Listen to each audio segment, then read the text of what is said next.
విశాఖపట్నంలోని ఒక వింత ఘటన జరిగింది. ఈ వింత ఘటన వల్ల మొత్తం విశాఖపట్నం ప్రజలందరూ కూడా తీవ్ర భయభ్రాంతులకు గురయ్యారన్నమాట. దానంతటికి ప్రధానమైన కారణం ఏంటి అనే విషయాలు ప్రతిది కూడా ఈ వీడియోలో పూర్తిగా తెలుసుకుందాం మనం. ఎందుకంటే నేటి సొసైటీలోని చాలామంది చేసిన తప్పుదల వల్లే ఇటువంటి వింత ఘటనలు పెరిగిపోతా ఉన్నాయి. సో, అయేంటనేది మనం క్లారిటీగా తెలుసుకుంటే ఫ్యూచర్‌లో మనం అటువంటి ఈట్లన్నిటి నుంచి కూడా మనం దూరంగా ఉండొచ్చమాట. అసలు ఏం జరిగిందంటే అసలు మ్యాటర్‌లోకెళ్ళిపోతే విశాఖపట్నంలోని ఆరిలోవ ఏదైతే ఉందో, ఆరిలోవ ప్రాంతం సైడు ఒక పెద్ద పులి తిరుగుతుందని జెప్పేసి రీసెంట్‌లీగా కొన్ని వార్తలు బాగా వచ్చాయన్నమాట. ఎప్పుడైతే ఈ వార్తలొచ్చాయో దానికి సంబంధించిన ఒక ఫోటో కూడా సోషల్ మీడియాలో బాగా వైరల్ అయింది. ఎందుకంటే ఆరిలోవకి సంబంధించిన ఏరియా అంతా కూడా కొంచెం అడవి గదా! ఈ కొండల గట్ట ఎక్కువుంటాయి అటు సైడు. సో, ఎప్పుడైతే సైడు కొండలుంటాయో అటువైపు నుంచి పెద్ద పులి ఏదైనా వచ్చిందని చెప్పేసి అందరూ కూడా ఊహించుకున్నారన్నమాట. ఎందుకంటే ఒక ఫోటో అలా వైరల్ అవుతోంది. ఆ వైరల్ అవుతున్నటువంటి ఫోటో ఎలా ఉందంటే నిజంగానే ఆ పులి అడవిలోంచి వస్తున్నట్టుగానే అనిపిస్తుందన్నమాట. దాన్ని చూసి అందరూ కూడా ఎగ్జాక్ట్‌గా నిజంగానే తిరుగుతోంది పులి అని చెప్పేసి ప్రతి ఒక్కరు కూడా నమ్మారు. సో, దాని గురించి ఎప్పుడైతే ఈ సోషల్ మీడియాలోనే బాగా వైరల్ అయిపోయిందో, ప్రజలందరూ కూడా విపరీతంగా భయపడతా ఉన్నారు. ఎందుకంటే నిజంగానే అక్కడ తిరుగుతుందేమో, ఎక్కడ మీద పడి వచ్చి చంపేస్తదని చెప్పేసి అందరూ కూడా భయంగా అయితే ఆరిలోవ ప్రాంతం అందరూ కూడాను అంటే విశాఖపట్నంలో ఉందది.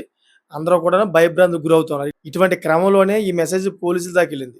పోలీసులకి ఎవరో వ్యక్తి చెప్తున్నట్టున్నాడు. పోలీసులకి ఎవరో వ్యక్తి కంప్లెయింట్ చేసినట్టున్నాడు.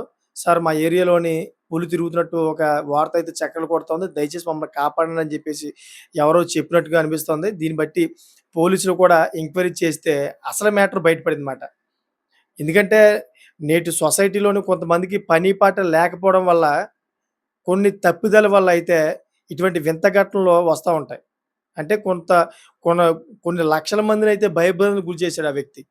అసలు ఏం జరిగిందంటే ఈ పోలీసులు ఎప్పుడైతే ఎంక్వైరీ చేశారో అసలు నిజంగానే ఉందా లేదని చెప్పేసి ఫారెస్ట్ అధికారులు కూడా ఇంటిమేషన్ చేశారు వాళ్ళు. ఒక పెద్ద పులి తిరుగుతుందంట మీరెళ్లి చూడండి ఒకసారి లొకేషన్‌కెళ్ళని చెప్పేసి పోలీసులు చెప్పడంతోటి ఈ ఫారెస్ట్ అధికారులు ఎవరైతే ఉన్నారో వాళ్ళందరూ కూడాను ఈ ఆరులవ ప్రాంతం అంతా కూడా వాళ్ళు ఒకసారి గమనించారన్నమాట. ఎందుకంటే వాళ్ళకి తెలుసు కదా! ఏ యానిమల్ ఎక్కడి నుంచి వస్తదనేది కూడా ప్రతిది కూడా వాళ్ళకి తెలుస్తది. వాళ్ళేం జెప్పారు, పెద్ద పులనేది అసల రావడం అసలు ససేమిరా నమ్మశక్యంగా లేదు మాకు. అసల సమస్య లేదు. అటువంటి పెద్ద పులయితే ఇటువైపు రాదాల. ఎందుకంటే ఈ ఏరియాలో ఎక్కడ కూడా జాడ ఉండదట్టుగా అని జెప్పేసి వాళ్ళు చెప్పారు. సరే కదా! అని జెప్పేసి ఈ పోలీసులు చాలా డీప్‌గా ఎంక్వైరీ చేశారన్నమాట. అది ఏదైతే ఆ ఫోటో ఉందో ఈ సోషల్ మీడియాలో బాగా వైరల్ కొడుతోంది కదా! దాని గురించి బాగా డీప్‌గా ఎంక్వైరీ చేస్తే ఒక వ్యక్తి ఆ ఫోటోని సోషల్ మీడియాలో పెట్టినట్టయితే తెలిసింది. ఆ వ్యక్తి ఎవరంటే సర్వసాధారణంగా ఆర్‌లోవాకి సంబంధించిన వ్యక్తే విశాఖపట్నంలోని. ఆ వ్యక్తికెళ్ళి పట్టుకుంటే అతను చెప్పాడమాట అసలు విషయం. నాకొక ఫ్రెండు నాకు పంపించాడు ఆ ఫోటో. నాకు ఆ ఫ్రెండ్ పంపించడం వల్ల ఆ ఫోటో నేను తీసుకొచ్చి సోషల్ మీడియాలో పెట్టాను. నా ఫ్రెండే చెప్పాడు ఇలాగ ఆరిలోవలోని ఈ విధంగా పులి తిరుగుతుందని చెప్పేసి చెప్పడంతో నేను ఈ విధంగా అయితే ఫోటో పెట్టానని చెప్పేసి ఆ వ్యక్తి చెప్పాడు. సో, ఆ వ్యక్తి ఎవరని చెప్పేసి ఈ వ్యక్తిని అడిగితే, ఆ వ్యక్తి ఎవరంటే ఆటో డ్రైవర్ మాట. ఆటో డ్రైవరు ఏదైతే ఆర్టిఫిషియల్ ఇంటెలిజెన్స్ ఉంది కదా! ఏఐ. ఆ ఏఐ తోటి ఆ ఆటో డ్రైవర్ తయారు చేసాడంట. ఈ పోలీసులు అతన్ని పట్టుకొని అతన్ని అడిగితే, వీళ్ళ స్టైలు సరైన రీతిలో వాళ్ళని బెదిరించి అడిగితే, అతను అసలు విషయం చెప్పాడమాట. ఏఐలో నేను జనరేట్ చేశాను. సరదాగా నా ఫ్రెండ్‌కి నేను పంపించాను. సరదాగా అన్న మాటకి ఈ విధంగా అయితే అయిందని చెప్పేసి ఆ వ్యక్తి అయితే ఒప్పుకోవడం జరిగింది. చూసారు కదా! ఒక వ్యక్తి చేసిన పొరపాటు మొత్తం విశాఖపట్నం వ్యాప్తంగా అయితే మొత్తం అందరూ కూడా భయభ్రాంతికి గురయ్యారన్నమాట. ఎందుకంటే పెద్ద పులి. ఈ పెద్ద పులి అనేది రాత్రిపూట ఎవరి మీద అటాక్ చేస్తదో తెలీదు. మరీ ముఖ్యంగా ఆరిలోవ ప్రజలు ఎవరైతే ఉన్నారో, ఆరిలోవ ప్రజలందరూ కూడా తీవ్రంగా భయభ్రాంతికి గురయ్యారన్నమాట. మీరు ఎళ్ళే ఉంటారు నాకు తెలిసిన మట్టుకైతే సింహాచలం, ఆరిలోవ ఇదంతా అడవి ఓరం ఇదంతా చూసుకుంటే గనక మీకు మొత్తం అంతా కూడా పెద్ద పెద్ద కొండలు. అటువైపు అంతా కూడా ఫారెస్ట్‌గా ఉంటది. ఎటు చూసినా గాని అడవిగా అనిపిస్తదన్నమాట మీకు. సో, అలాంటప్పుడు ఏంటంటే రోడ్డంట ఎళ్ళేవాళ్ళు ఎవరైనా గాని, పాదచారులైనా గాని, లేకపోతే వెహికల్స్ మీద, టూ వీలర్స్ మీద ఎళ్ళే వ్యక్తులైనా గాని భయభ్రాంతికి గురవుతారు కదా! పెద్ద పులంటే ఒకేసారి వచ్చి మీద పడిపోయి చంపేస్తదని చెప్పేసి భయభ్రాంతికి గురవుతారు కదా! ఇప్పుడు సోషల్ మీడియాలోని ఈ ఫోటో చూసిన తర్వాత అదే విధంగా విశాఖ ప్రాంత వాసులందరూ కూడా అదే విధంగా భయభ్రాంతికి గురయ్యారన్నమాట. ఈ వ్యక్తి చేసిన పనికి. సో, పోలీసులైతే సరైన కోటింగ్ ఇచ్చారు. ఆ వ్యక్తిని అరెస్ట్ చేశారు. నీ వల్ల అయితే ఒక తప్పుడు సమాచారం అందరి దగ్గరికి వెళ్ళిపోయింది. ప్రతి ఒక్కరు కూడా భయభ్రాంతికి గురయ్యారు.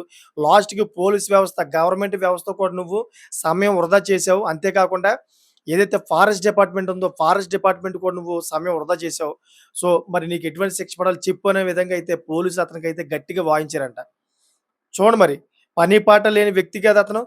అసలు ఆ వ్యక్తికి పని పాట లేకపోవడం వల్లే ఒక ఏఐలోని ఏదైతే ఈ ఫోటో ఉందో, ఈ ఫోటోనైతే జనరేట్ చేసి సరదాగా ఫ్రెండ్‌కి పంపించాడంట చూడండి మరి. ఎంత సరదా అనుకుంటున్నాడో. ప్రజలతోటి ఆటలాడుకోవడమే కదా ఇది. నిజంగా ఆ ఏరియాలోని నిజంగా పులులు గట్టా వస్తాయని నమ్ముతారు. ఎందుకంటే ఆ ప్రాంతం అలా ఉంది. అన్ని కొండలు చుట్టుపక్కనే.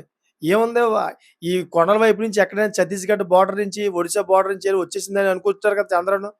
ఎందుకంటే ఈ రోజుల్లోని ఈ వర్షాల గట్టా కొంచెం తక్కువగా ఉండడం వల్ల, ఆహార గట్టా లేకపోవడం వల్ల, ఈ పులులు ఇటువంటివి కూడా ఈ జనావాసాల్లో కూడా వచ్చేస్తున్న సంఘటనలు మనం చాలా చూసామాట. ఈ తిరుపతి మెట్ల ద్వారంలో కూడా ఒకసారి పులొచ్చి ఒక పాప మీద అయితే అటాక్ చేసింది. ఇయన్నీ కూడా మనం తెలుసుకున్నాం కదా! పోనీ ఇటువంటప్పుడు మరి ఇలాగా ఇటువంటి వదంతాలు సృష్టించడం వల్ల ప్రజలు ఆటోమేటిక్‌గా భయభ్రాంతులకు గురవుతారన్నమాట. సో, అందుకనే పోలీసులు అతనికి సరైన రీతిలో అయితే కోటింగ్ ఇచ్చారు. మళ్ళీ ఇటువంటి విషయంలో మళ్ళీ రిపీట్ అవ్వకుండా, తప్పు చేయకుండా అయితే అతనికి సరైన కోటింగ్ ఇచ్చారన్నమాట. ఆల్రెడీ ఎఫ్ఐఆర్ కూడా ఫైల్ చేశారు. ఎందుకంటే ఇది చిన్న విషయం కాదు. మొత్తం విశాఖపట్నం వ్యాప్తంగా అయితే మొత్తం అందరిని భయభ్రాంతులకు గురి చేసింది. విశాఖపట్నమే కాకుండా మొత్తం ఆంధ్రప్రదేశ్ వ్యాప్తంగా ఆ వార్త చక్కర్లు కొట్టిందన్నమాట. విశాఖపట్నంలోనే పెద్ద పులి తిరుగుతుందంట. పెద్ద పులి సంచరిస్తోందంట. ప్రజలందరూ కూడా బిక్కుబిక్కుమని బోగుతున్నారంట.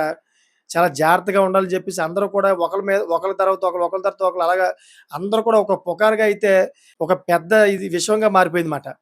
సో, అది దయచేసి ప్రతి ఒక్కరు కూడా చెబుతున్నాను నేను. ఈ వీడియో చేయడానికి ప్రధానమైన కారణం ఉంది. ఏంటంటే కొంతమంది తెలుసో తెలియక చేసిన పనుల వల్ల వాళ్ళు చిక్కుకోగా అంతేకాకుండా ఎవరైతే ప్రజలుంటారో ప్రజలను కూడా తీవ్ర భయభ్రాంతులకు గురి చేస్తారన్నమాట. ఎందుకంటే చట్టాల గురించి తెలీదు. అంతేకాకుండా వాళ్ళు ఏం చేస్తే ఆ చట్టం వాళ్ళు చేస్తున్న పని తప్పా? లేదా కరెక్టా? అని చెప్పేసి వాళ్ళకి అవగాహన లేదు. ఇప్పుడు అవగాహన లేకపోవడం వల్ల ఈ వ్యక్తి ఈ విధంగా చేశాడన్నమాట. అందుకే చెబుతూ ఉంటారు. మీరెక్కడికైనా ఎళ్ళినప్పుడు ఈ ఫోటోస్ గట్టా ఉంటాయి కదా! ఆ ఫోటోస్ గట్టా మీరు స్టేటస్‌లో గట్టా పెట్టుకోవడం, లేకపోతే ఈ వాట్సాప్‌లోని గ్రూప్‌లో పెట్టుకోవడం, లేకపోతే మీ ఫ్రెండ్స్‌కి గట్టా పంపించడం చేయొద్దంటారు. ఎందుకు? ఒకవేళ మీరు ఎక్కడికైనా ఎళ్ళినప్పుడు గాని, లేదా ఏదైనా చేస్తున్నప్పుడు గాని, దానికి సంబంధించిన ఏదైతే ఫోటోలున్నాయో దాంట్లో మీకు తెలియకుండా ఒకవేళ తప్పిదం జరిగితే, ఆ తప్పిదం ఏమవుద్దంటే, మీరు ఎవరికైతే ఈ వాట్సాప్ గ్రూప్‌లో గట్టా పంపిస్తారో, ఆ వ్యక్తులందరూ ఏం చేస్తారంటే, దాంట్లో మీ తప్పులు గట్టా వెతికే అవకాశం ఉంటది. లేకపోతే గనక వాళ్ళు ఏ ఫేస్‌బుక్‌లోనో, లేకపోతే ఏ యూట్యూబ్‌లోనో, ఇన్‌స్టాగ్రామ్‌లో పోస్ట్ చేశారనుకోండి, సపోజ్ చెప్తున్నాను. మీకు తెలియకంటానే మీరు దాంట్లో తప్పు చేసి ఉందనుకోండి ఆ ఫోటోలోని, అప్పుడేమవుద్ది? ఎవరైనా జంతు ప్రేమికులు గాని, లేకపోతే ఇంకేమైనా ప్రకృతికి సంబంధించిన ప్రేమికులు గాని ఎవరైనా ఉన్నారనుకోండి దాంట్లోని, మీరు పెట్టే ఫోటో ఏదైతే ఉందో, ఆ ఫోటోలోని ఏదైనా తప్పు జరిగిపోయి ఉంటే గనక మీకు తెలియకంట దాన్ని పట్టుకుంటారు. దాన్ని పట్టుకొని 100% మిమ్మల్ని లాగుతారన్నమాట. అది చాలా పెద్ద వైరల్ అయిపోద్ది. సో, అందుకనే మనం ఎక్కడికెళ్ళినా గాని ఈ వా ఈ సో, అందుకనే మనం ఎక్కడికెళ్ళినా గాని ఏదైతే ఈ వాట్సాప్ స్టేటస్ అదే విధంగా గ్రూప్స్ గట్టా ఉన్నాయి కదా! మీ ఫ్రెండ్స్ గట్టా షేర్ చేసుకుంటారు కదా! దయచేసి ఆ విధంగా షేర్ చేసుకోవద్దు. ఎందుకంటే మీకు తెలుసో తెలియకో దాంట్లో ఒకవేళ చిన్న తప్పు జరిగిందనుకోండి, మీరు ఇరుక్కుపోతారన్నమాట. చాలా మందికి ఈ విషయాలు తెలీదు. ఎక్కడికెళ్ళినా గాని అక్కడ దిగిన ఫోటోలతో అయితే స్టేటస్‌లు పెడేస్తా ఉంటారు. మేము ఆడికెళ్ళాము, పలానా ప్లేస్‌కెళ్ళాము, ఇది, అది అని జెప్పేసి మొత్తం ఈ స్టేటస్‌లు అందరికి పెట్టేస్తా ఉంటారు. అదంతా కూడా అందరికెళ్ళిపోతా ఉంటదన్నమాట. సో, అప్పుడప్పుడు దీంట్లో తప్పులు జరిగితే గనక మీరు దాంట్లో ఇరుక్కుపోతారు. అందుకే చెబుతున్నాను నేను ప్రతి ఒక్కరు కూడా మరీ ముఖ్యంగాను ఇటువంటి విషయాల్లో చాలా జాగ్రత్తగా ఉండండి. విశాఖపట్నంలో చూడండి ఆ వ్యక్తి తెలుసో తెలియక చేసిన పని వల్ల ఒక ఆటో డ్రైవర్ తన ఫ్రెండ్‌కే ఏదో ఏడిపిద్దామని జెప్పేసి పంపించాడమాట. తన ఫ్రెండ్ ఏమనుకున్నాడో నిజంగానే విశాఖపట్నంలోని పులి వచ్చిందేమో అని చెప్పేసి తన ఫ్రెండ్ ఏమో ఫేస్‌బుక్‌లో పోస్ట్ చేసాడు. తెలియనిదేముంది ఫేస్‌బుక్‌లో పోస్ట్ చేస్తే ఇమ్మీడియేట్‌లీగా వితిన్ సెకండ్స్‌లో అయితే ఫేస్‌బుక్‌లోని ఏ పోస్ట్ అయినా గాని వైరల్ అయిపోద్ది.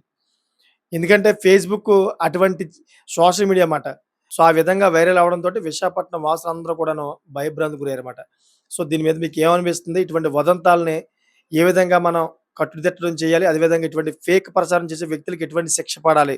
అనే దాని మీద మీరు కామెంట్ చేయండి. ఈ కామెంట్ సొసైటీ ఈ మీరు చేసే కామెంట్ ఎలా ఉండాలంటే మీరు చేసే కామెంట్ ఎలా ఉండాలంటే సొసైటీకి ఉపయోగపడే విధంగా ఉండాలన్నమాట. అటువంటి కామెంట్ చేస్తారని కోరుకుంటున్నాను. అంతేకాకుండా ఇటువంటి లేటెస్ట్ ఇన్ఫర్మేషన్ ఎప్పటికప్పుడు ముందుకు తీసుకొస్తా ఉంటాను. నా ఛానెల్ సబ్స్క్రైబ్ చేసుకోండి. Thank for watching friends.